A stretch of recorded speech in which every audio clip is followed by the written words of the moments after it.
Founders Pick podcast, picks and perspective with Chris Johnson. Palpable paradox. It's always like everything else is set up, everything is perfect, and it's just that one little technical snafu. You're like, I'm ready to go. Everything's pro. God damn it. This one thing. No, it's the truth. All right. Good morning, John. Good morning, my man. How are you doing today? I'm pretty good considering the state of the world, man. How are you? You got a green screen back there? Are you do some green screen stuff or what? Yeah, see, I wish I could be using it for now. It's just up for a few projects that I'm going to be doing. I do a lot of playthroughs, things like that. So it gets a lot of utilization there. But unfortunately, it will just stay green for the duration of our interview here. But okay. I agree with you. All things considered, doing well, trying to just focus on music and just all of the things that, we want to focus on. So Sure. And tell me again, where are you from? Where are you at right now? Yep. I'm based in New Jersey. New Jersey. That's right. Okay, cool, man. Are you born and raised in that area? Yeah, I was originally born in Queens, New York. When I was 13, my family and I moved down to Florida. I was there for about 10 years, went to high school and college down there.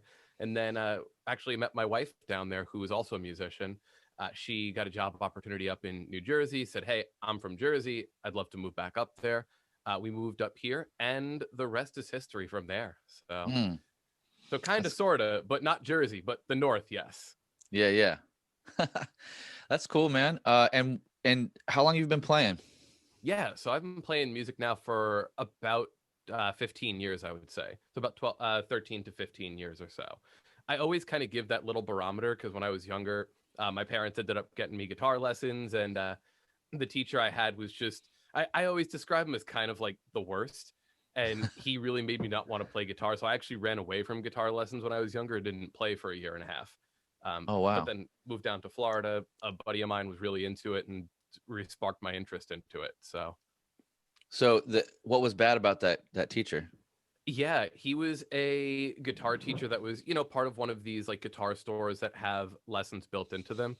And first lesson in, never picked up guitar, was starting to try to teach me Kryptonite, which great song, got nothing against it, but I've never picked up the guitar before. I don't know how to read tab at this point, me being however old, 10, 11.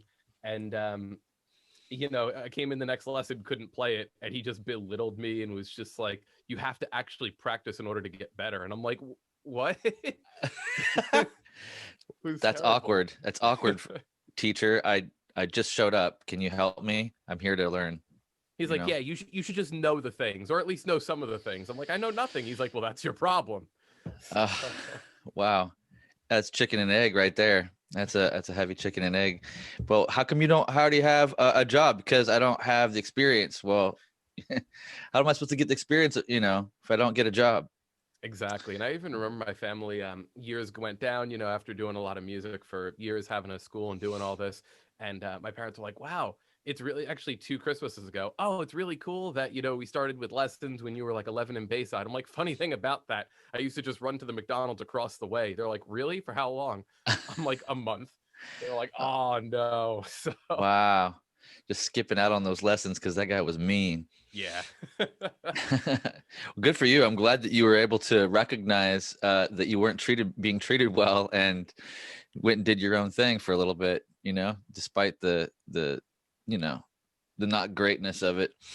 But tell me a little bit about where you're at now and how you got there, because I'm curious.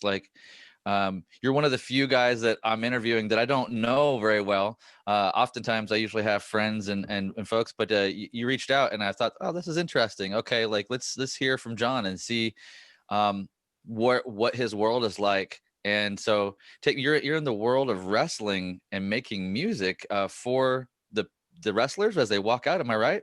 Yep, that's absolutely correct. So the branding that I've put on it, which is just as direct as it can be, is wrestling entrance theme song composer. And really where I started was, like I told you, I've been playing guitar now for about 15 years. Cue, insert the story of guitarists playing in multiple bands through the years, different sets, rock, metal, jazz, whatever the case may be. throughout my time in music school, was playing in bands there as well. So I've been playing around the US for a while, different projects. Got the opportunity to perform out in China and Shanghai for a company called Kypro that was doing something at Music Maze, which was awesome. And after that, I really wanted to continue down the road of, I guess, what we would call like solo guitar. You know, Andy James is a big influence of mine, Andy Timmons, those kinds of guys. And I released my first album in 2013. It was right after I kind of made the decision to not really go down the road of playing in bands anymore, personal reason. And when I released it, I was like, this record, I'm really happy with it. It sounds really cool. Got a bunch of really cool opportunities through it. And then you always get to the dreaded second album and you're like, all right, cool. What are we going to do for this one? Wrote a bunch of songs and sat on the record for probably about 4 or 5 years or so, and Wow. kind of taking me to now. And it was really more me looking at the songs that I wrote, trying to figure out, okay, what do I want them to sound like?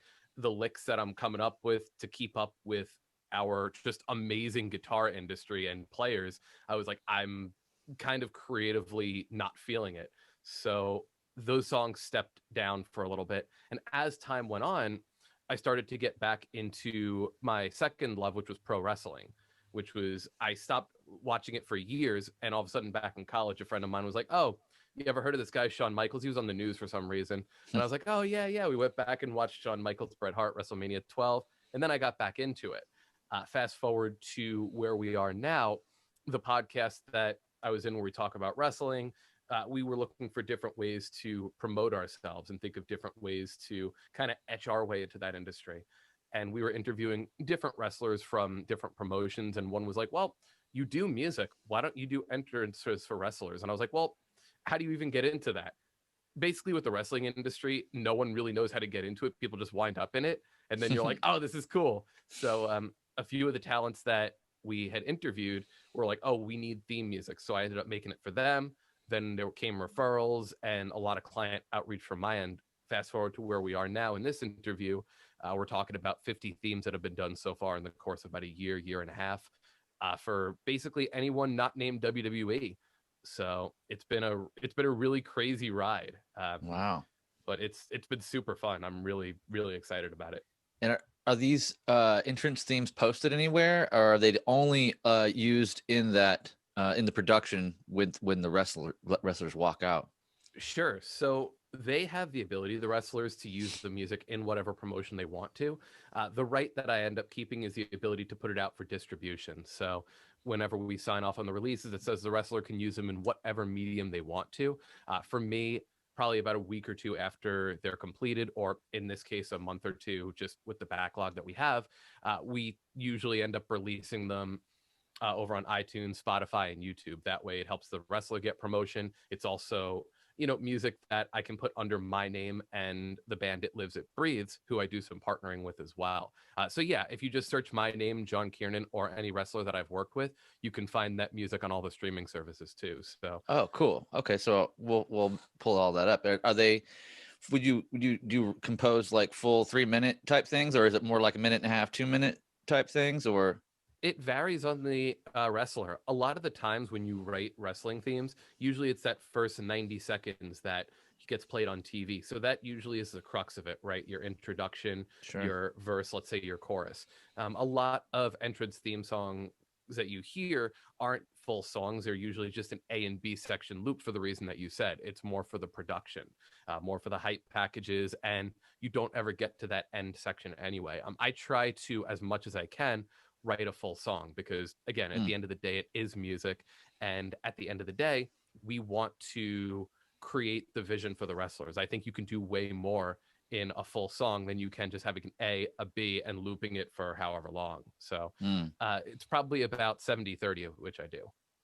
Okay, so yeah, because I was imagining, yeah, the obvious like 90-second rule, like walk-in music makes sense, but on your end, it would make sense to finish the song and then upload it in its completeness, and then on the back end, probably the wrestler at some point gets the opportunity to do some sort of signing or something like that, and they're hanging out and they could loop a 3-minute song while they're signing because that's their music, or, I'm not that anybody is hanging out and signing autographs these days, but maybe with masks down the road and the vaccine or something. But fingers crossed, right? Absolutely. yeah. So I get is wrestling even happening right now? Yeah, a lot of companies, even up into WWE, have found really kind of creative ways to continue to keep wrestling going. Hmm. And when you consider like WWE, they have so much money that they don't know what to do with it. So they literally have just these giant screens surrounding the ring with people that join via Zoom or whatever channel that they have, and they Oh just wow. pipe in crowd noise. Another company, AEW, which is the second biggest promotion right now in the US, they ended up actually opening up a Daly's Place in Florida at 15% capacity. And around the ring, they have some of the other talents who aren't wrestling at the time in the front. New Japan out in Japan has crowds that they have a mandate that they can't cheer, so they have to clap. And you've never seen the most ferocious clapping in the world that happens there. Uh, There is another company that I am the primary composer of called the United Wrestling Network. And for their shows, they're all closed circuits. So they don't have anybody in there. They just go without a crowd. So hmm. yeah, they found a lot of creative ways to continue to keep wrestling going and continue the social distancing. And then obviously, if there ever has been an outbreak in any of these companies, they deal with it in the ways that they need to. Hmm. So As a young person, you said you were into wrestling, yep. right? So like who was the first wrestler or two that you were like, dude, I'm into wrestling because of them? Sure. For me, it was Shawn Michaels. That was Yeah. always my person. And that's the first match I saw was Shawn Michaels, Bret Hart. It was called a 60-minute Iron Man match, basically however many pinfalls you can get in a 60-minute time frame. It was one of the first big ones that they did. No one got a pinfall for 60 minutes. It went over to sudden death. For those who are unfamiliar with wrestling, Shawn Michaels was like kind of the heartthrobby character, but he was like the personification of like the coolest shit in the world. And so he was always really cool, and he was and still is one of my favorites. But his entrance theme, talking kind of looping it back into that, Hmm. was just this screaming guitar track written by Jim Johnston, and it was one of the first theme songs that I remember that actually had like a really interesting solo. Me being five Hmm. six when I got into it, I wasn't thinking that, but going back and as we do analyzing music from our past, we're like, oh, that was actually pretty cool. That was crazy. So Hmm. so yeah, That's he was cool. definitely one of mine. So I since I'm a little removed from it a little bit. I mean, WWF is the only thing that's what I grew up with, right? So Hacksaw Jim Duggan and Macho Man Randy Savage, Bret the Hart, and Andre the Giant, or was Andre was in there at some Yeah, point, right? Yeah. yeah, absolutely. I'm not crazy. But like you know, Hulk Hogan, man, like, and Macho Man, like I just watched that a lot as a kid, and didn't I had friends that were way more into it than me, and I think I was just hanging out mostly like my brother and my cousin and stuff like that were way into it. But I do remember vaguely some of the just echoes of the themes. I'll have to go back and look them up and listen to the theme music. But I remember Hulk Hogan had kind of like a pretty cheesy one. Yep, Can't Real remember. American. Yeah, Oh, real. That's what it was. Yeah. Yeah, which was fitting for the whole thing, so cheesy but fitting. absolutely. And I think that's one of the points that you touched that we touch on when it comes to wrestling themes is a lot of it is about writing what fits the character. A big thing for me, and I actually spoke a little bit ago to Jim Johnston, who was the composer for WWE up in Hulk Hogan's time, Bret Hart's time, even up until about let's say 2017, I think was the last theme he did with them. Mm. And I had sent him some of my themes to get some feedback. I never thought he'd respond. I'm like, it's Jim Johnston.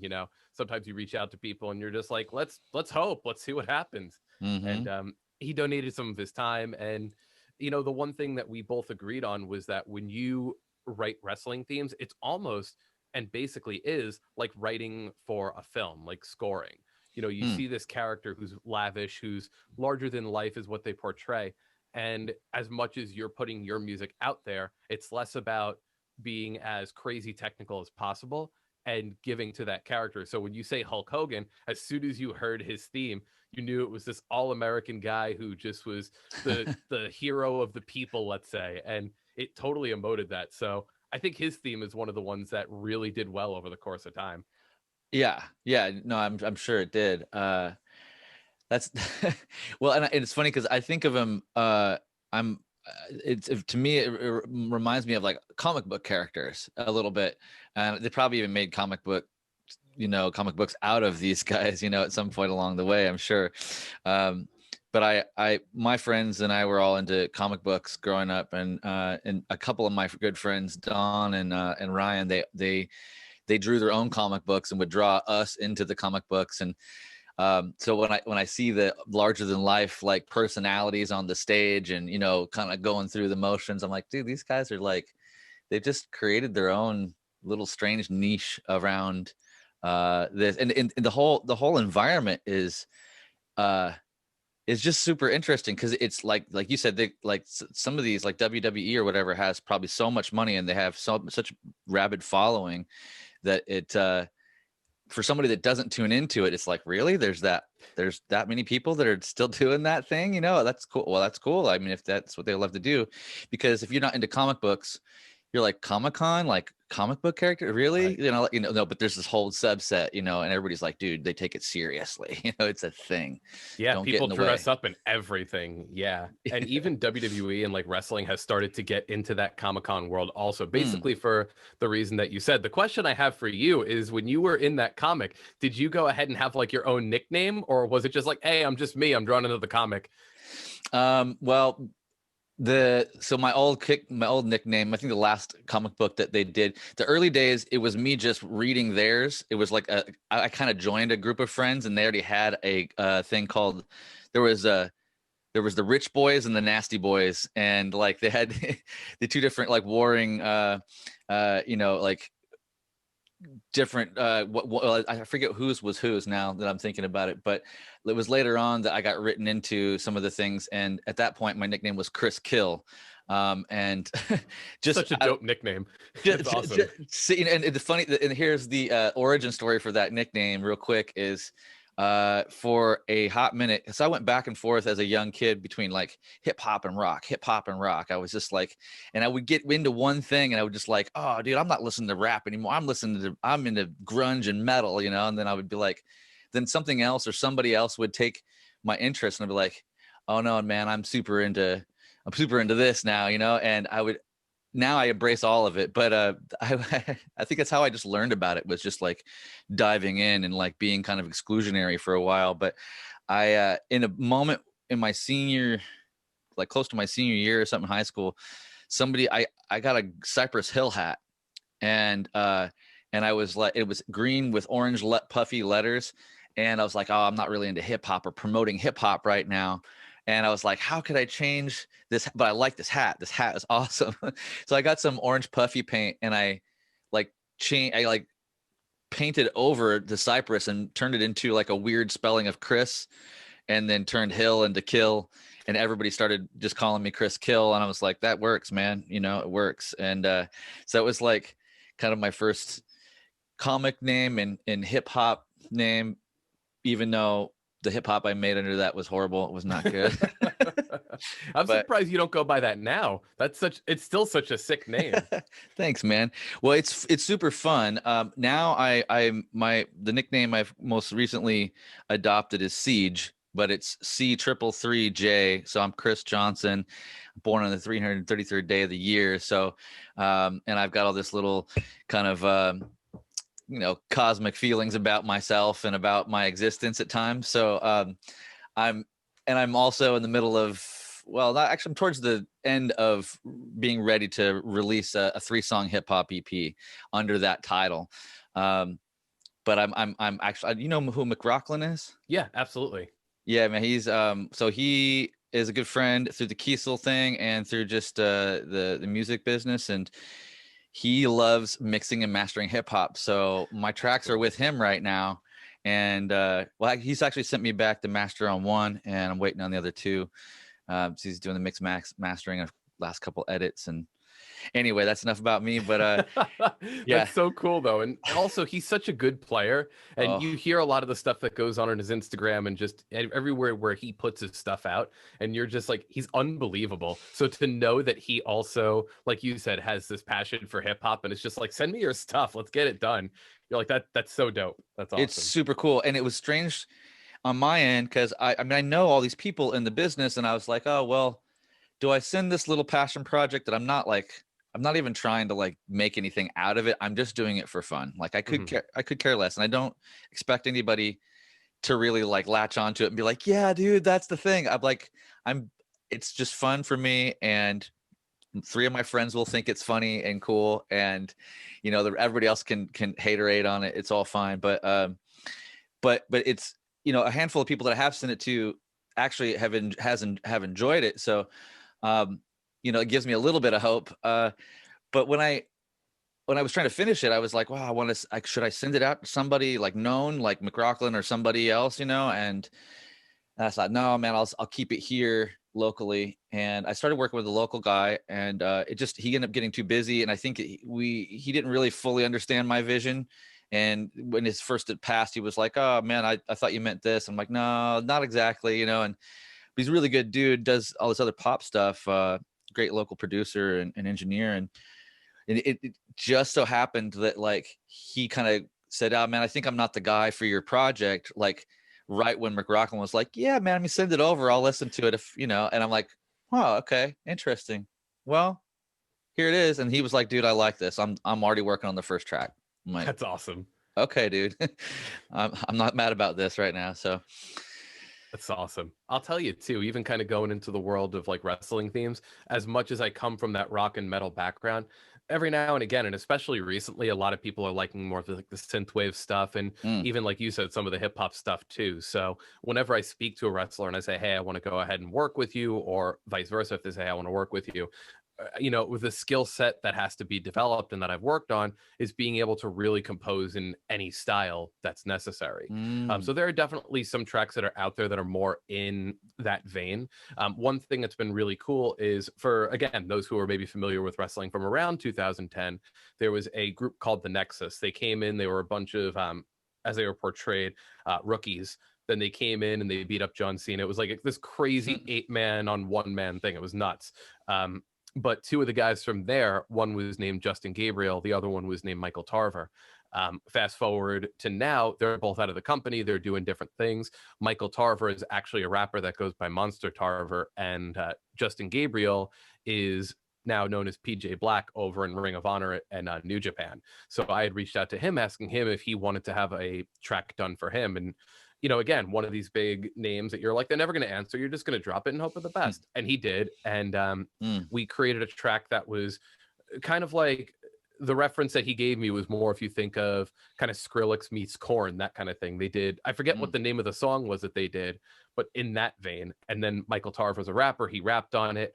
And it's crazy. I never thought that I'd be someone releasing something that had anything to do with rap. I love rap. It's cool, but I never thought I'd have anything in that vein. But if people ask for it and they want it, we can make it happen. And we made it happen, and the wrestler loves it and it expresses him. So that's what's there. That's so cool. Now I have to go and listen through all of your tracks to hear the diversity, because that sounds like really fun. And I'm sure it pushes you. Like you said, it's probably a challenging thing to meet people's expectations or just what their wishes are, I guess, for the environment and what suits their personality, right?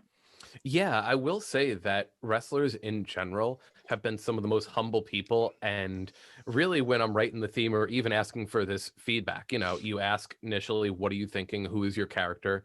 You generally do these kind of questions, these probing, to figure out what the character is. And the majority of wrestlers are very like, oh, I don't know if there's too much information. Like, I'm sorry if I'm giving you too much. I'm like, no, more is better. And then when they get the first demo, same thing. Like, I know nothing about music, so excuse me if like I'm coming off base a little bit. I'm like, again, my job is to translate what you need and what you want. Your job is not to try to translate everything into, okay, cool, I want minor seconds here because minor seconds are hyper brutal. That's not your job. My job is to be able to get the sound that you want and dive into that. Very few and far between have I had a wrestler that's been like any sorts of angry about it, which has been great. So it's been good. It's cool because I guess I was initially just imagining all of them to be basically rock based, but of course some of them are going to be electronic and hip hop themed, right? I mean, everybody's all over the map. That makes sense.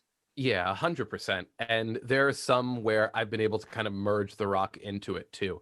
A lot of the production that I do, whether it's my own original stuff or whether it's like a theme or what have you, usually kind of fits within a specific kind of production style that I've worked on over the course of time, you know, even if it's more synthwave or hip hop or just straight metal. So I've been grateful to where even if it's something that's outside of my wheelhouse, my skill set, I can do it. But if it does give me the ability then to turn some of the rock into it, people are like, oh, it's even more unique than I wanted it to be, which is super cool. Mm. So that really helps out too. But yeah, in general, you know, you get a lot more of the rock and metal elements to it. But the wrestlers I like working with most are the ones that don't think style. They just go, okay, here's what my character is. Mm. A lot of it ends up being rock and metal. Like one for this gentleman named Chris Kiernan, his whole thing is he's an ex-military vet. I'm like, okay, tell me a little bit about your character. He goes, I want it to be in the vein of like a Metallica style song, a little heavier, Bullet for My Valentine. And my gimmick is that I, you know, was in war. I hit people with my helmet and I put myself to sleep listening to sounds of war for 10 hours. And I'm like, holy crap, that's crazy. But I know what you want. Let's make that happen. Yeah, yeah. Yeah. So I find that this is an interesting thing in creativity in general, right? Like not just writing for wrestling themes, but I've actually found it in writing for some of the hip hop songs with my friends that write a couple tracks. Like when we come up with a theme to write to it, because and setting certain little boundaries and setting a bit of a container, right? You're saying, okay, within these confines, the creativity must flow. And I find that it oftentimes it really sets the scene for the creativity and kind of pulls things out of the artist that they wouldn't normally do if they confine themselves within that particular box, within those particular things. Do you find that to continue to be true for you in the stage? 100%. Yeah. And I was one of those people who was completely the opposite before time. I'm very theory heavy. I really like music theory. And so I think when you go down that road, sometimes you want to be like, okay, cool. I know all of this stuff. I'm going to write this song in Phrygian dominant. I'm going to, you know, move over to this. And you start kind of figuring out ways to take the theory and apply it. But sometimes you just got to let it flow, like you said. It does become I'll say it's 50-50 is what I'll say. One person who I had really taken a lot of that from was this guy, AJ Minette, who was from the Human Abstract years ago. And he went back to college for music, and you could hear that what he learned became part of the Human Abstract. And he did this write up, I think it was for Metal Injection. It was when they had released Digital Veil. And he had put out that statement, exactly what you said. Sometimes when you get rid of all of the possibilities and kind of, for lack of a better term, restrict yourself, that's when the most creativity comes out.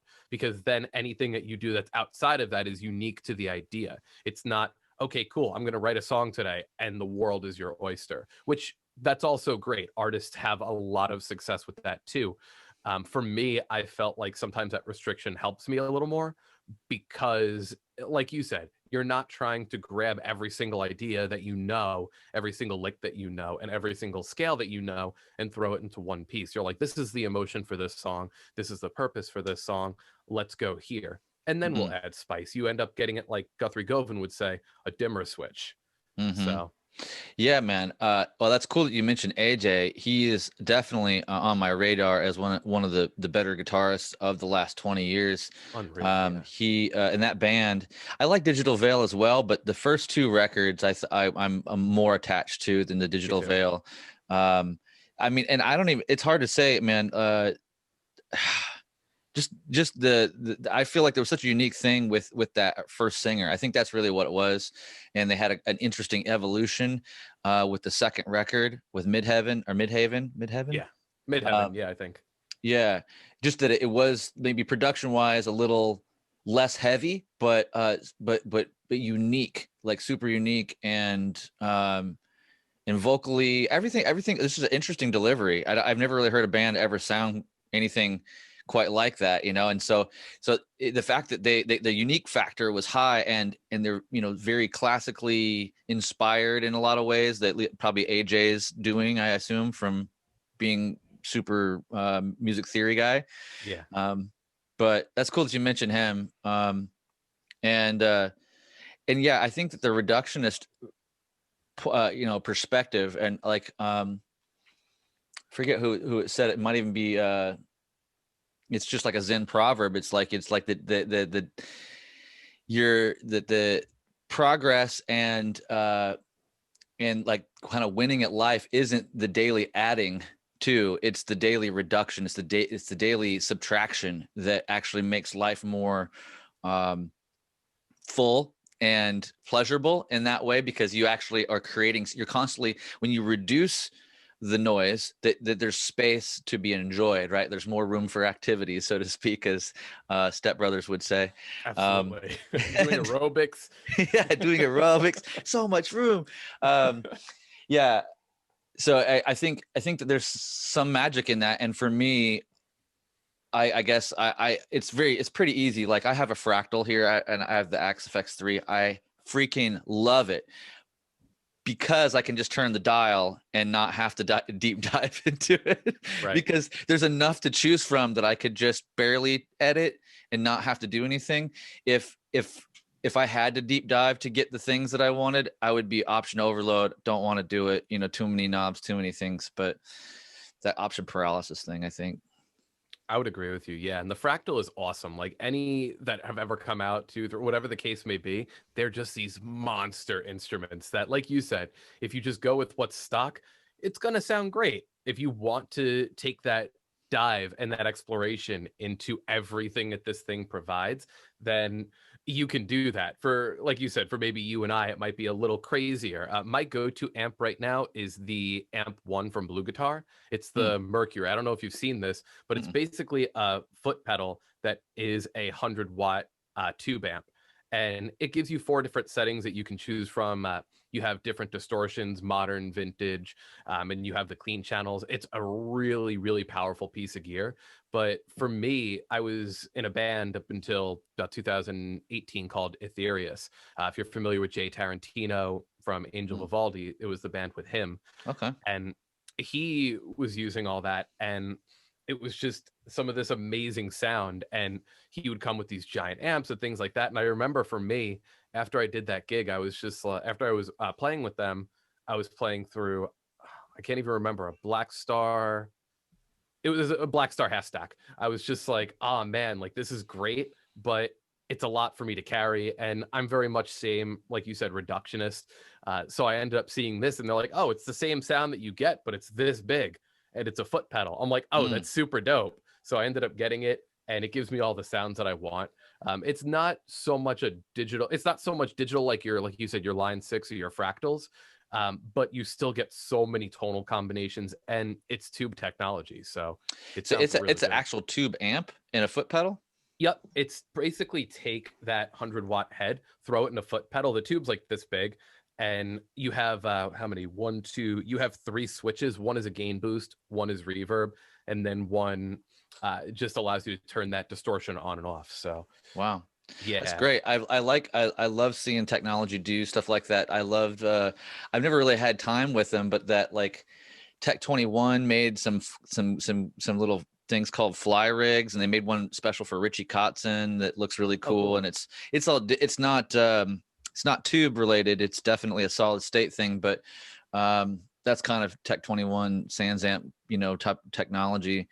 So it's cool to see that. And then all the different ways you can connect now. You could take a fractal or a helix or a Kemper and a small little rack amp of some kind and plug it into as many guitar cabinets as you want. I mean, there's like all these different ways, or you could just go straight to these powered cabinets. I remember when the fractal first popped off, actually, that's when I probably right around, I guess it was when the Axe-Fx Ultra was dropping, actually. So it was like the second version or whatever. Sure. And Tosin Abasi and Misha were all like the poster child. I mean, they're still a part of that world, but I was working at Mackie all those years ago and was talking to Tosin and was like, hey man, I'm going to send you some fractal or some Mackie like front of house HD speakers that you can run your fractal into. And he's like, oh, super excited. So he's like, hey, do you know this guy named Misha? And I'm like, no, dude, I I don't follow. He's like, oh, you should definitely check out Periphery. Like, Misha's super into gear. He's actually maybe more into gear than I am, like right now. And so ended up like having that conversation. And for a hot minute, like Fractal, or I keep saying Fractal, but Mackie was endorsing like those two as like, partially guitar amplifier rig, but was front of house, style monitoring. Yeah, I remember that too. There was that whole movement where we were going right from digital, and it was like digital's okay at this point. And then, like you said, Tosin, Misha with Periphery, there were all of a sudden these articles coming out, and they're like, "The sound is massive. What are you doing live?" And they're like, "Oh, I'm just running this Axe Effects into a power amp, and there you go." And everybody who was really into gear was like, "How are you getting that sound? It's nuts." That was that simple. Everybody that maybe wasn't into gear or was into gear, but started to gain back problems over the professional music industry was like, I need that because that is the way of the future. That's going to save me a lot in chiropractic. So yeah. And I'm still very much a tube amp guy. I mean, if I were in a band, I would be definitely using some sort of hybrid thing, but for the many years I was all into like Soldanos and Framus, Cobra, having I've landed on really, I kept my VHT, my last VHT Pitbull Ultra Lead is the head that I've continued to keep around, especially because I got a little Pitbull boxer mix around here. She's laying in her bed over here. You got to keep it around just for the namesake then. Just for the namesake. and it's a great amp. It's just a legendary great amp. I like the stiffness of it. I like KT88s. And I like how when you crank it, like the bottom end stays stiff. It doesn't flex like, I mean, there's a certain, yumminess to a flex and a power tube, but 34, a 606. But sure. When I go years ago, being in the metal band, touring up and down the West Coast, get in different rooms. And it was just like, after a while, it's like, man, the 606, it's just like in this room, it flattens out. When I turn it up, I can't get the bottom end that I want. And even though I really liked the amps, like at lower volumes, essentially, it wasn't until I got a VHT, and the first one was a Deliverance, and the KT88s just held in tight, and like I could turn them almost all the way up, and they're like, what? I don't even what? And I'm like, okay. So I've just kept that around. I would like to buy a couple more amps though. I want to buy an Omega Granophyre or just I'll own any of those Omega amps. If you haven't checked out Omega amps, they're incredible.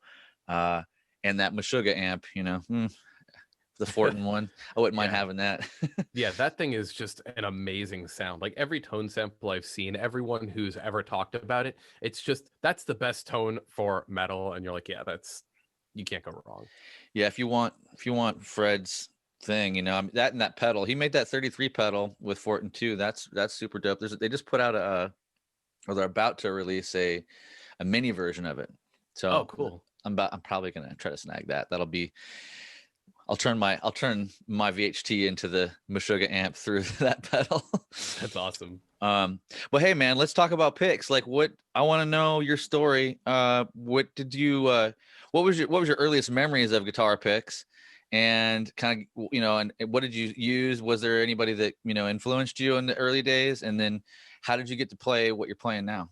Yeah. So if we went back to the tumultuous time of my youth, which we touched on earlier, standard guitar picks, you go in, it says something cool on it. It's got whatever graphic it says cool. You're like, oh, that must mean I'm cool. So you get a bunch of those and then you lose them, Guitar Center picks for a while. But as time went on, as I started reading, all the guitar magazines and, you start to see people and start seeing these influences, I started getting into, Dunlop in general. That was my first go-to, I would say. But again, at the time, let's say until I was, I don't know, maybe in like what I thought was a serious band in high school, I really didn't care what pick I was really using. I was like, okay, cool. If it's a flat pick, great. If it's a stubby, awesome. If it's if the dexterity isn't what I want, okay, fine. I was just like, I'm more concerned about my technique and playing than the pick I was using. And that's not to say I was trying to be mightier than. I didn't know. So when I started getting into college and started getting into all these different players and getting really serious, I started seeing players use the stubby pick, which was that purple pick that was, Mm. I don't know, 2 to 3 millimeters. And I was like, oh, that's what everyone's using. It's super small, it's super sharp. So that's what I should be using. And I used that for about a year and a half when I was starting to play down in Florida. And it did the cutting of the strings that I really wanted to. It allowed me to get through the strings. I was super stoked on that, but I would always be like, oh, it's uncomfortable. But again, as you're a young guitarist, you tend to go, okay, you're going to sacrifice this for this. So I was like, it's going to cut through the strings. It's doing everything I needed to there. Maybe it's a little uncomfortable, but I'm sure I'll get used to it. I never did. So I just went back to using whatever standard picks, again, standard Dunlop. Dunlop will end up at the end of the story, spoiler alert. So I ended up going and trying a bunch of different picks. I moved back up to New Jersey with my wife, and a buddy of mine up here was endorsed with Gravity. And he had I think they were the Sunrise picks, because those are the ones I ended up ultimately using. And for a while at that point, I had transitioned from stubbies to the Jazz threes. Alexi Lio used them, God rest his soul. A lot of my great players that I looked up to used them. And I was like, oh, again, cool. My problem with them, they were way too small. Again, you sacrifice what you don't know kind of thing. The Gravity picks, what I had loved about them at the time was they had that sharpness of the Jazz threes, of the stubbies, but they had a little bit more girth to them, so I could grab them. They were like the size of a normal pick, but they had the sharpness at the end. And I was like, I never even knew these things existed. So I had used those ultimately up into about 2019. And I really liked those. I felt like for the first bunch of music that I had released, it gave me that sound because of their acrylic nature. They were a little bit rougher. They were even sharper sounding because of that. Fast forward to 2020, the Flow picks came out. They've been out for a while. I'm just tightening my time frame. Sure. My buddy Ben Eller was like, "Oh, you should try out this pick. It's the Flow 1.5 millimeter," and I'm like, "Oh, that sounds really cool." You get busy, you never buy them. Went to Guitar Center one day to pick up something for a student. I was like, "Oh, let me just go pick one up off the wall." Went ahead, bought one of the 6-packs, and my life was changed with that. So I sit here now with the Flow 1.5 millimeters. I like the ones with the grip too, but gratefully Dunlop is just an awesome company. So if you're listening, Jim Dunlop, if you're listening, Brian Kehoe, you guys are just insane. But we just put in an order for custom picks with my logo on them on both sides. And I've never been one to do that, but the picks were so just awesome that I was like, I want to be able to have that. And so I sit here with the Flow, ladies and gentlemen. That's awesome. So you're Flow Ultex 1.5? Yeah. Okay. Cool. Yeah. No, I mean, Jimmy Dunlop and Brian Kehoe are family to me. I wouldn't know anything about picks without them. And so I'm eternally grateful for that family and for that company and stuff too. I mean, this podcast wouldn't exist without that whole scenario either. But dude, you can't be shy about wanting or producing a pick with your name on it. It's the coolest. Like, dude, come on. Like, there's nothing better than that, dude. Like, I mean, you can have a business card that is cute and really cool. It's gonna go in the trash. It's gonna get lost. People are not. I mean, you make a guitar pick with your name on it, and people somehow think it's the coolest thing ever. Like I just did my Siege That's picks. so dope. That's awesome. With the hologram foil, and I've been using this kind of like mandala thing on the other side for a while. Oh, that's cool. Yeah. So I mean, dude, you got to be. It's like, and I mean, did you ever get any picks from like a Guitar Hero along the way? Did anybody ever go, here, bud? Or did you catch one or something? Oh, absolutely. Yeah. And I was grateful that, my family and the family of the friends that I had growing up who were really into music loved going to concerts. I'll show off my pick too. So that's the J and the K back to back. Some people see it. Some people are just like, it looks like a lion that was drawn by a 2-year-old. Either way is cool. And this is the logo on the other side. So that's the one that has my name in case you didn't know who I was. But over time, the band I was in that really got me into playing music seriously was a band called Nightwish. And for me, their guitarist for years was like it. I was like, oh, the songs are great. He's a great player. And I remember being at a Nightwish show in Fort Lauderdale. And if you're familiar with them, they are a band that over in Europe, they play these giant festivals. They play Wacken. They're there for however many tens of thousands of people. They come to the US. Symphonic metal isn't really huge here. They're playing at a club for 200 people. But after the show, and even during the show, they were throwing out picks and things like that. And I caught one. I was like, this is crazy. This is awesome. So I still have that to this day. Those were really cool. Rush, I had seen them when I was much younger in high school, and Alex Lifeson threw out his pick. That was a cool one. So those you got it? Yeah. That's awesome. Wow. Yeah. Those were cool. The one I wish I would have gotten was from James Hetfield of Metallica, but I went to a show of theirs with my wife years later, and we were in the back. So did I think I was going to get one? No. But I saw Lars after the show, like, they're standing on that circular stage with the lights, and there are the fans like, oh, give me a pick, give me a drumstick. And he was doing the thing where he's like, you want the stick? Nope. You want the stick? Nope. And I'm like, I'm not going to play this game. Like, I'm leaving. Yeah. Forget this. So that would have been one that would have been cool. But yeah, those were some of them. I remember I was actually a story about picks too. I had gone and seen Stone Sour years ago in college, and they're, man, not Jim Root, the other guitarist at the time, Josh Rand. Yeah, that's Josh. Yep. Yeah. I remember I had seen him and I was like, oh, this is great. He gave me a pick of mine. And I was with some friends at the time. He gave me a pick that was his and was like, oh, thanks so much for coming to the show. I was like starstruck. I was like, oh, this is so cool. A buddy of mine, he's going to kill me if he hears this, but it's a great story. He gave him one of his picks, just like a friend who was with me, this guy, Andrew.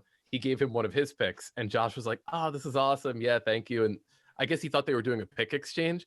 And my buddy's like, yeah, try out that pick. Let me know what you think. And I'm sitting here. I'm like, this guy's going to be in like Philly tomorrow. He's never going to let you know how it was.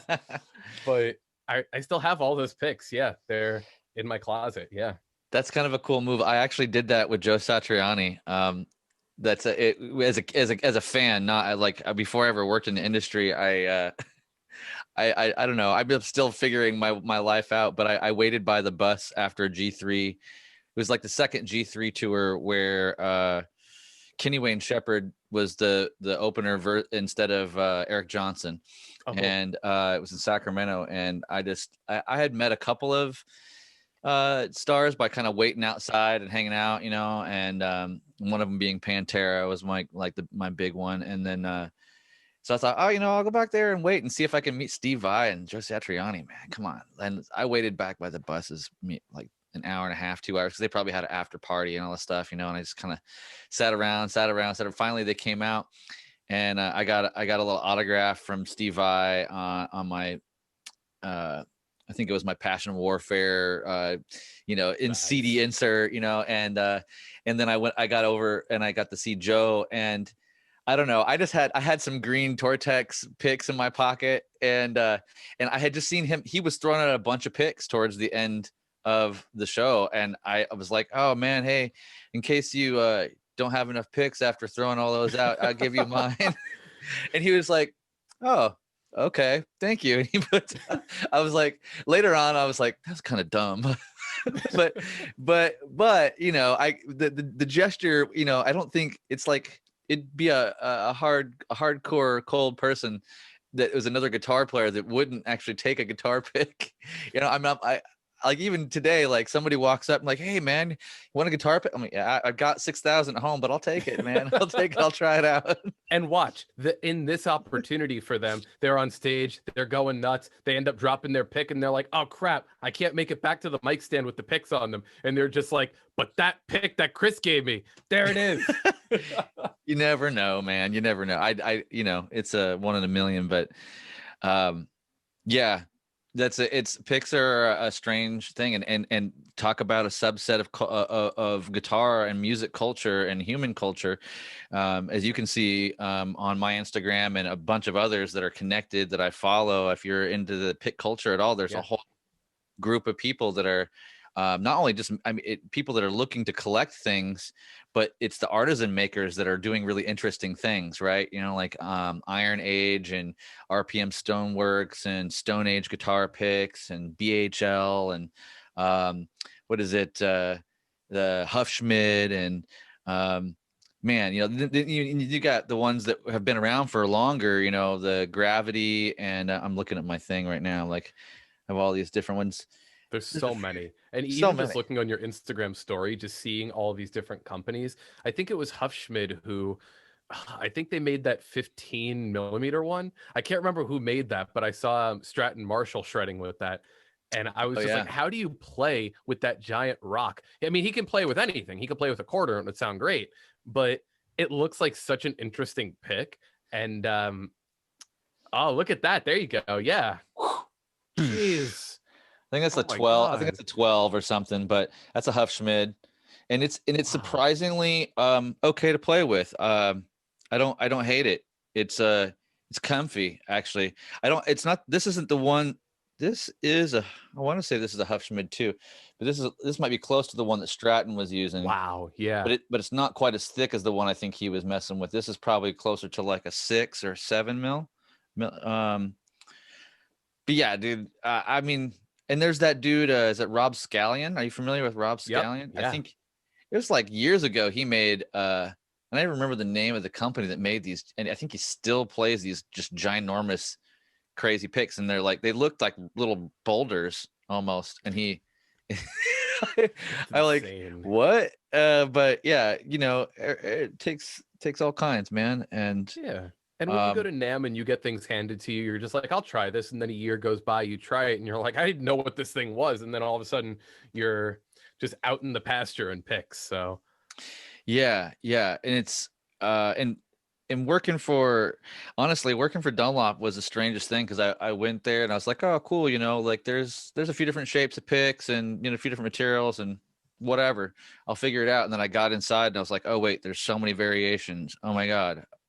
And then there's all these, then you get to see all the stuff that didn't make it to market that right. laying around the office. You're like, oh shit, we made that in that material, but oh, it didn't work, huh? Oh, interesting. We made that and that. Oh, but that didn't work either. Okay, so Right. so you can see all these like things, and then hanging out in Jimmy's office. That guy is just a bit of a mad scientist. Like he goes through. And it's kind of an intuitive like gut instinct. And he's got a lot of technical knowledge too because he grew up in that business. His dad was the one that invented jazz picks, you know, like Sure. so it's no surprise that he has all this, but at the same time to watch him work or to be involved with him in the process is what's a wild ride because he just jumps in the car and runs down to the other building like, hey, can we do this with that and put the mold like this and do the thing because I want to do this thing for Chris, and he's got an artist that needs some stuff, and then Yeah. they're like, oh man, I don't know if the angle would maybe the heat maybe I don't know if it'll cut, and we'll find out and we'll get back to you. And so then there'll be like a week later Jimmy would order like this prototype thing, and then all of a sudden I'd come into the office and there'd be a bag of picks that are, you know, they just tried it out. They're like, hey, you know, let me know if this works for you. I mean, you know, and that's how we did Andy James's picks, and that's how we ended up with the flow line, really, you know. That's so cool. And even for the flow thing, I know I appreciated them after listening to your podcast and, you know, hearing Andy James's story. It was just like, oh, this is what he uses. And as time goes on, you obviously get new guitar heroes over time. I've been grateful that when I was in Ethereus, I got to perform with Andy James, and it was, Hmm. I think the card was us, Scale the Summit, Angel Vivaldi, and Andy James, and this was here in New Jersey. And seeing him be able to play those picks, then it was really cool. Andy Mhm. James, regardless of time and space, he's just like the best. And so whatever Pretty he much. plays, I'm like, okay, I guess I'm going to play that too. And hearing that he was really one of the guys that decided to take the flow and just keep doing it was just, again, another reason for me to make that transition over. And I Mhm. never thought I'd have an attachment to a pick, because before, again, it was like a means to an end. You know, wrestlers don't care what pick you use. When people hear it, they're not like, oh, I wonder. Most people are just like, oh, he probably just, they're not thinking what pick you're using. No. You know, but it's like as time goes on, like you said, and you start nerding out and you're like, I've gotten the pick, which is awesome. Then you're just like, yeah, I wonder how you made this. And you start just going crazy with it. Well, picks are like music theory, man. Nobody really cares what, I mean, only us other guitar players that are trying to do something similar. We're the only ones that truly really care about like how much music theory it took to make the song, you know, and we're the only ones that care about like, so what pick did you use to shred that hard? Because that seems, you make it look effortless. Maybe it's not your technique. Maybe it's your pick. Maybe it's your instrument. Like, let me see what kind of amp or what plug-in, or did you use a compressor, bro? Because like I want to know about these things. But the end user, the one with people that hear at the end, they're just like, I don't know, does it hit or does it not hit? Oh, it hits. Okay, cool. Right on. Good job, John. You know, and you're like, and yeah, and I'll show you the pick, and they're like, I don't care about. I don't even know why you would even. Yeah, it looks like a guitar pick, man. Good job.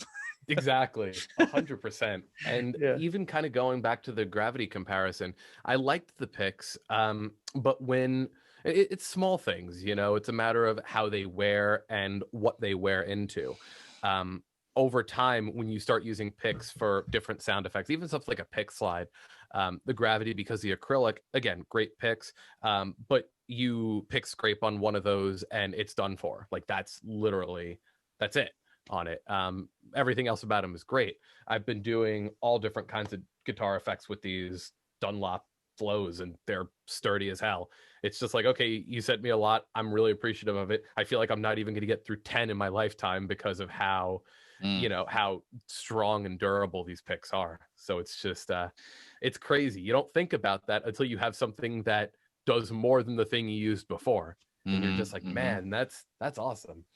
Yeah, they do last an incredibly long time. I've been on the Tortex. As much as I still love the original flow, I just been back on the Tortex 73 for a while.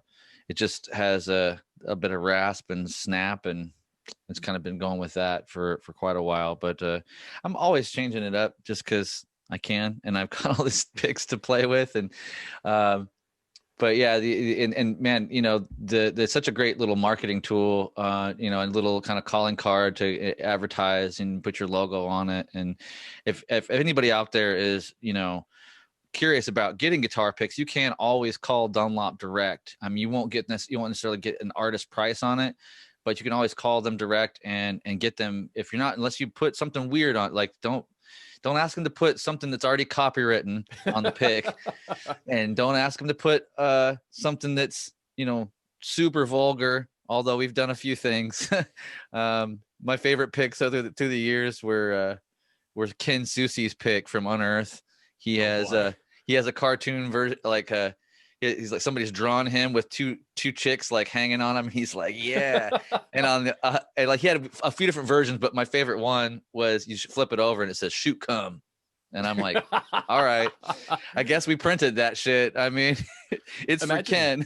Of course. Imagine there was someone at the company that's just like what is that? Okay, fine. No one's gonna see what we see. And you're just like, everyone's going to. Everyone's absolutely going to. Yeah. We've had to like there's been I remember Mike Dirnt from Green Day.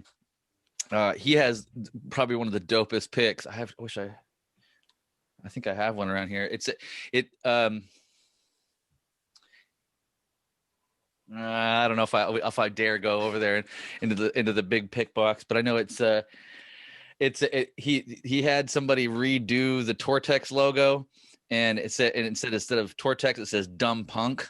You know, in the same like font and everything, and then instead of it has like a turtle, but it has his head like sticking out of the turtle shell, and it says something like what does it say? It's dumb punk, and then it's like, I don't know, it's just like making fun of the Tortex logo a little bit, but not really. It's not making fun of it, it's just like a derivative work. Yeah. And I remember there we had to have a meeting, like, is this okay? Can we print this? And we're like, it's a really big band. They're called Green Day. It's inadvertently, you know, advertising our thing, and it still has our small Tortex logo on it. So it's going to be okay, you know, but like I remember Jimmy's sister was a little concerned, and we were like, I think it's all right. You know, Jimmy was like, don't worry about it. We're going to be fine. But yeah. That's so cool. Yeah, picks and gear, man. I'm thankful for it, especially during these times when I mean, not to sound too, capitalist all overall, but it's nice to have gear to look forward to when you're mostly at home and mostly kind of just trying to make sure that we stay busy and do the things that we need to do without being dangerous out there, catching the COVID. And Of course. yeah. Have you got any new guitars or anything recently, or? Yeah, I don't know when this interview is going to launch, but I recently signed up with Balaguer Guitars as an endorsed artist. So Cool. I don't know if you're familiar with them, but really great guys. Joe Balaguer is out of Pennsylvania. They do semi-customs that are made in Korea that are super dope, but their guitars are just awesome. So for me, I think like all guitarists, you have guitar acquisition syndrome, and you're just like, oh, this is so cool. I ended up actually just getting these Hyperion models, which Ryan Bruce Fluff, he was the guy to really Fluff make is the this man. model. Yeah, Fluff is great, and I also wasn't really like a fan of like wild styles, but I'm about 6'1", 6'2", and fairly long arms, so having this giant body was really comfortable. And kind of merging with picks and guitars, you kind of use what you need to get the job done. With this COVID time of us being on lockdown, I really got the opportunity to try out the picks, try out the guitar, and really get a little bit more into what I liked and what made the most sense. And that's where, like I said, I might not have had the opportunity to really figure out, oh, these picks don't break for anything if I wasn't in this time period, gratefully. But yeah, these are the Hyperion models that I'm using now. That's clean, man. Yeah, man. And again, I never thought I'd have like a white guitar, but I saw it. I was like, this is great. Stainless steel frets. It's got 22 frets. I used to do 24, but 22 now for bending just is really super comfortable for me. There's this one. There is, let me see if I can grab the other one too. This one is a fall series that they just put out. So this one is, the other one was tuned in drop D. This is a drop C guitar. So this one here is gold hardware, very much the same, but I wanted to at least have one in each of those tunings. That headstock looks really good on that guitar, man. I think you can get different headstocks, right? Yep. Yeah. This one they made with the reverse Balaguer headstock, like this, like the other Hyperion. And I actually put in an order recently for a 7-string Astra is what they call it. It's kind of like their Les Paul body, like the single cut. And I did the reverse headstock on that too, because I was such a fan of how it looks on here. Cool. So with these two, they're tuned in, drop C, drop D, half step, whole step down, respectively. A lot of what wrestlers request is, again, like kind of like we talked about, rock, metal, which fits beautifully in drop C. And more than likely when I get the 7-string, it'll be in drop A. So, oh yeah. I love the drop A. I love the drop C, and I love the drop D. Absolutely. Yeah, those are my. Yeah. As soon as I get I mean, I not always, but if the guitar doesn't have a trim and you hand it to me and it's not already in a drop tuning, it's only a matter of moments before I'm like, it's cool if I drop this, right? Bow, bow, bow, bow. Yeah, because you just go to hit that low. You're like, what is this? You're like, this isn't a power chord. And then you drop it. You get the one finger. You're like, yeah.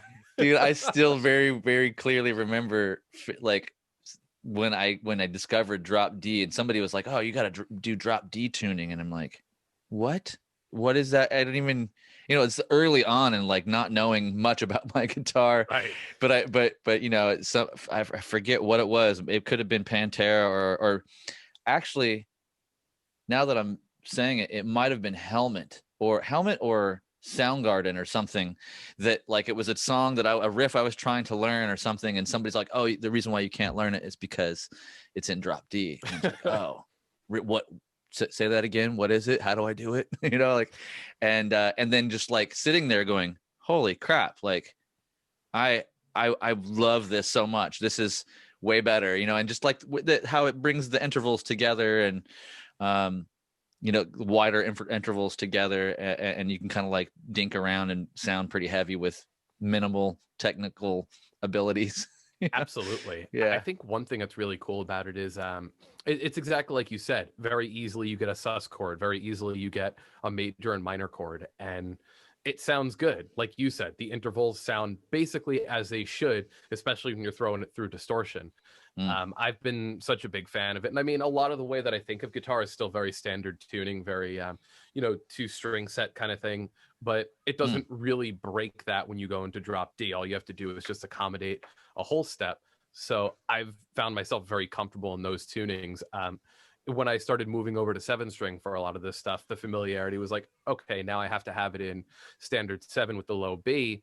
I started listening to Scar Symmetry, and Per was Mm. like, nope, you dropped that too. I'm like, oh, this is dope. So I could just keep my whole 6 string knowledge there in visualization, and then just go, okay, you have the low string there, which also helps for jazz chord comping too. Mm. But yeah, the drop tunings have been a big staple, I think, of what I've done pre and post wrestling themes. And again, wrestlers don't necessarily care about the tuning you're using, but when they hear it, they go, that hits. Right. And it hits really well when it comes to that drop tuning stuff. So That's cool. That's super cool. What so tell me a little bit about what maybe you've been listening to lately, or if there's any players out there that like maybe not a lot of people know about that people should know about. oh boy, yeah, let me go through my my Apple Music here. I'm a big Misery Signals fan, so Mm. Ultraviolet just came out. I love Misery Signals. They did a lot of great stuff there. Matthias Include has been a person who's been on my list since day one. You talk about guitar picks, he uses all of them, and he uses he uses Swiss picks, and then he uses a comb also. I mean, Wow. he's Okay. just insane. Yeah, he's one of those guys that every bit of theory that's out there, whether it's rhythmic, whether it's musical, everything like that, he just experiments with everything. There's a video out there where he uses a comb, and it's cool because each tooth is like a rhythm, so it's like and you're just like, oh, Wow. it's nuts. Who's and what's his name? Matthias Enklid. Oh, like freak guitar guy. Yeah, yeah. Okay, he's the he plays comparison, right? Yep. Yeah. Okay. Dude, that guy I talked to him years ago. I want him on the podcast just because of the comb thing now. That's cool. Of course. You have to ask him, and you have to watch the video before time. He'll just be like, oh yeah, this is definitely something cool. And he'll go into a whole thing about it, which I love. Like, he's one of those guys that if you are a theory-based player or someone that's very experimental, he's like, oh, let me tell you about experimental, and just goes off the rails with all that. A lot of what I've been listening to, honestly, it's crazy. I'm looking through. Scott Sellers from the band Rufio is now a solo artist. He's come up with a lot of crazy stuff. The John Petrucci album has been on repeat for me. The new one he put out, Terminal Velocity. So I've been really digging that. Yeah, man, just everything from all sides of the board. Anytime by I Am Steelberg. I'm just going through my Apple Music right now. Yeah, so many of them. A player that I've really been into recently has, I think it's a cheap answer, but Andy Timmons, because Andy Timmons just can do no wrong in my opinion. He's a So master. even just, yeah, absolutely. I've been going back into his back catalog for quite some time now. But there's so many good players out there now, man. It's true. I'm trying to think of who some of like the top players are. Obviously, big fan of like Sarah Longfeld, Nelly Brosh, like all of them. Nelly just dropped the Danny Elfman song, which is on top of my head now. So cool, right? Like, I mean, she was coming to LA to do rehearsals all last year, and well, I know 2019. I still feel like it's 2020, man. Right. But like through a big chunk of 2019 going into early 2020, and she was oftentimes staying at my place, and we were talking about, and she was a couple times she was there rehearsing to go to rehearsal, like kind of getting warmed up, so that the first couple of tryouts, actually she stayed at my place, and we hung out and got food and watched cartoons, and what she got done with that, and just she was so excited. I mean, it's freaking Nightmare Before Christmas. It's freaking Simpson. It's like all this legendary things. It's Danny is like he's connected to like so much of music, not to even mention, you know, going back to Oingo Boingo and all this other stuff too. And she was about to do Coachella with Danny when COVID hit. Yeah, and that was going to be her big announcement. So she's been sitting on this thing all 2020 until just a few months ago when that kind of got released, you know, and the Danny started kind of like naming the band members and stuff like that who he had on the new project. So super exciting.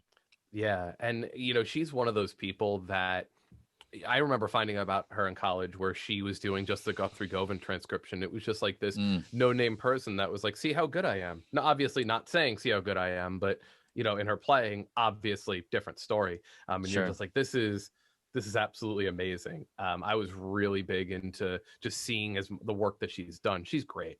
There's another guy, Justice West, out there. He's an Instagram guy. He's really just, I guess if you're thinking of like the Jack Gardner style, like the kind of neo soul thing, he's one of those guys. But again, just good at all the things as it comes to that. It's crazy, man. Like there's so many good players. One player I always have to shout out when I talk about who I'm listening to, it'll always be at the top of my list. I don't know if you're familiar with Daniel Gottardo. Oh yeah, I know Daniela. Oh my God, he Yeah. is. I'm grateful to have taken some lessons from him a couple of years ago, and we've just grown, you know, a friendship over the course of time. To me, I have always been huge into Steve Vai. I think if you play guitar, you have to be just hard not to be, you know, religious purposes. Yeah, yeah, exactly. And Daniel Gottardo to me was the next stage of that, and for me being a very big composer mind as opposed to just kind of guitar centric, it was like, oh, here's the guy that is again good at all of the things but really strong composition. Like this guy can play anybody under, over, and around the table. But what he writes, like that first album he put out was great. The second album, Non Temprano, that he put out, I was just like, this is really what it means to take guitar and bring it into an environment where you're using acoustic instruments. You know, he's got a great sense of orchestration. And for me, it was like, I love it when Malmsteen played with the orchestra. I think that was really cool. This is different. This is the orchestra was backing up Yngwie Malmsteen as basically a soloist would go, like a violinist would play with an orchestra, but they'd be the focus.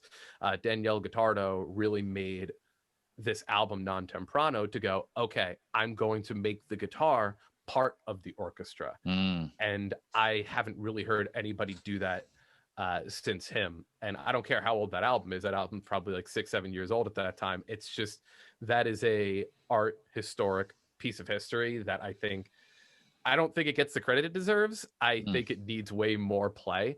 But it will over time.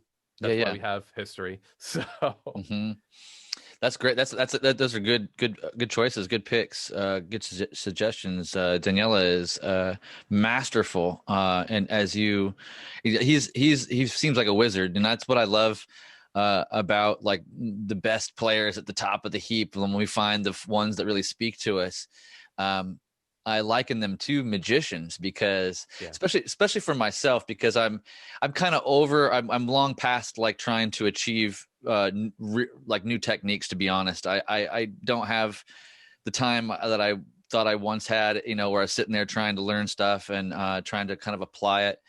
And if you don't use it, you lose it. You know, I went to school for 2 years around music and everything, but being primarily a listener and with my hands on the guitar, you know, every day, but I'm just having fun. And from this point of somebody that just has fun and is just kind of trying to piece together little melodies here, maybe a little shred here, a little bit of that. When I see somebody like him, I'm like, or Andy James, or you know, any number of these amazing players that we've been talking about. I love the feeling of like awe, right? And like, oh wow, that looks like mad. Like I kind of almost don't want to know how you did it, right, you know, because then it would take away the magic. So of course. And he's one of those guys that's very serious about the pick that he uses too.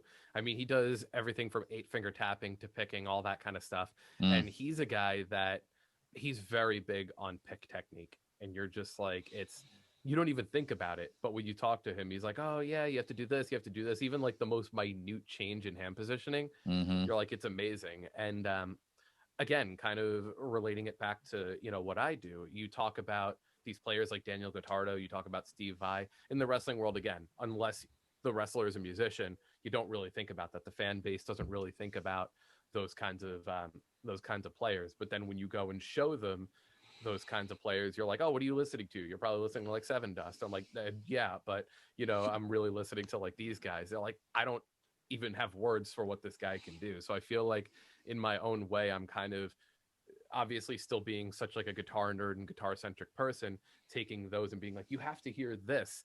And one thing that I will say is, over time trying to be part of the guitar world and just continuing to be part of that history and just, seeing all these amazing players, I still tend to do a bit of technique work. Like you said, there are only so many hours in the day. So is it something probably like an Andy James applies to the craft? Absolutely not. But I will say that when given the opportunity to throw down a solo, when given the opportunity to, really let loose, I feel like what I try to do is bring a lot of that guitar element to it. Sure. I'll give you an example. There was a wrestler that my buddies and I, and It Lives, It Breeds, were contracted to write a song for. And unfortunately, the company that we were working with doesn't understand music law. So they were just like, okay, cool, we're not going to use it. But we're still going to release it as a song, which is going to be super cool. That song, it was like, okay, cool, it's got to have this kind of feel. We kind of take from the show Peaky Blinders. It's a new, like, what we call in the industry heel stable. So heels are bad guys, stable is a group of people, so heel stable, a group of bad guys. Okay. They were just like, okay, cool, you go with the solo that you want.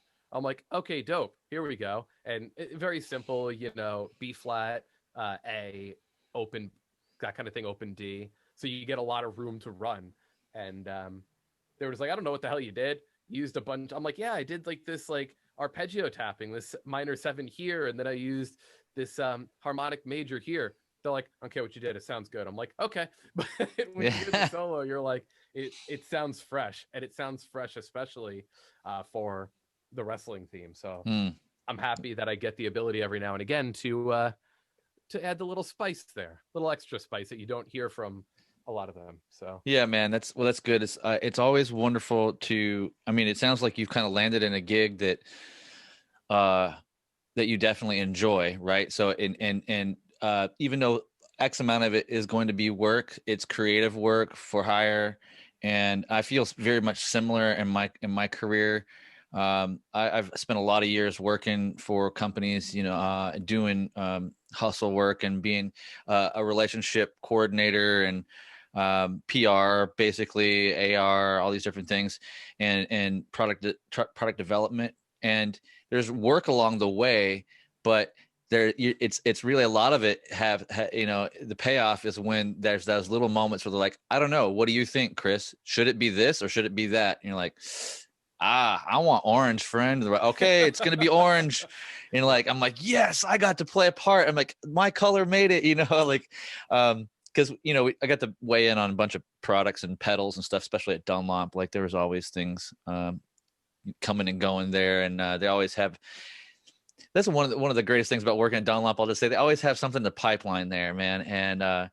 And Jimmy's like always just like, especially with MXR and Crybaby, there's always something kind of like, he won't talk about it, but there's always something like sitting on his desk, and it's like, yeah, just wait. This shit's gonna drop, I'm like, oh. Imagine you walk it past his office door. You're like, hey, I haven't seen that before. He just slams the door. He's like, you can't see that. No, but no, usually it's the opposite though. He's like, get in. You haven't seen that? Get in here. You better take it over. You better try it out. You gotta let me know what you think. And also, since you're I'm sorry to cut you off. Go ahead. Being someone in the industry, I will always say that I appreciate how responsive you are. I appreciate how responsive Dunlop is. I appreciate companies, regardless of how big or small they are, on how responsive they are to their artists or people they choose to work with. And I think it is a little bit of a lost art. There have been a couple of companies who I have less of a relationship now with, or have no relationship with, and it solely comes down to me to communication. Like the gear can be great, but and I know we're gushing about Dunlop a lot. It's not by us trying to, suck up or anything. It's just, again, when you have a company who creates great products, but then us not having really talked as much before, you and myself yet, I can't say enough good things about the communication back and forth. I have a question, they have an answer. It doesn't take 4 weeks to get an email and 3 follow-up emails to say, please advise. There's something so special about that. And especially when you are a professional musician, whether you're touring, whether you're a studio person, and you start having these relationships, you want to have that communication, and they want to have that communication with you. What are you doing to build our brand? Right. And reciprocal, I'm looking for this. What can we do to work on this relationship together? And that really kind of geared me towards Dunlop, with even just one email that was an introduction email. They emailed back in like a day or so. Same thing, I emailed them back, they got back in a couple hours. And I'm not saying it has to be like that for every single inquiry. I understand that I'm one of probably tens of thousands of people.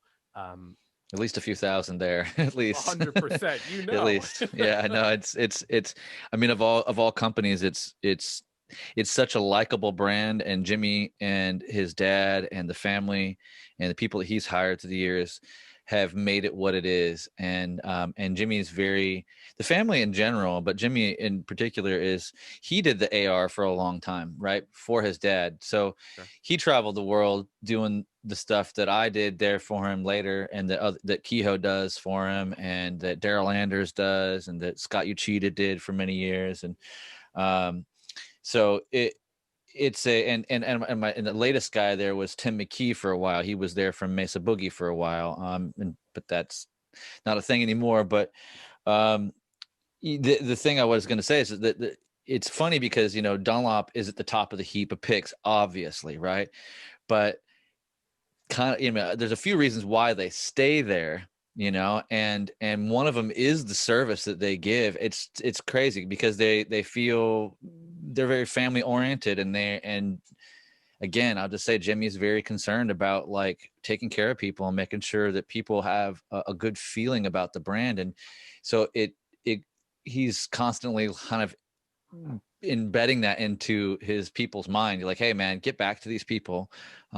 We don't want to leave them hanging. Like he hates it when he's left hanging. He doesn't want other people left hanging. So the crew is always doing their best. There's always exceptions to it, but and that's good. And then the product, the product line, it's like nobody really has the type of investment power that they have to invest in. I mean, when you find out that like one flow mold, one mold for one gauge of the Ultex flow, cost this much money, you're like, whoa, like, and there's 8 gauge.